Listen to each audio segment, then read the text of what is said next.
সবাই বিদায় করে দিবে।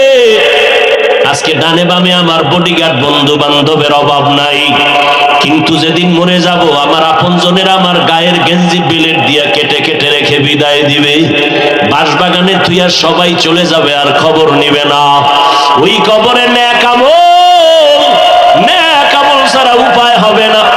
যদি গুনাহ নিয়ে যাও রে মুমিন, আল্লাহ পাকের নবী বলেন ওই কবরে আমার আল্লাহ ফেরেশতাকে গায়বী আওয়াজ দিয়া বলবে জাহান্নামের সাথে রাস্তা খুলিয়া দাও।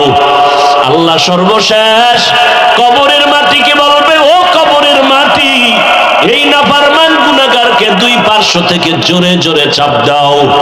আম্মা জান আয়েশা রাদিয়াল্লাহু আনহা বলেন, নবী পর্যন্ত কিয়ামতের ভয়ঙ্কর হালাতের কথা স্মরণ করে কান্না করতেছেন আমার হুজরায় বসে।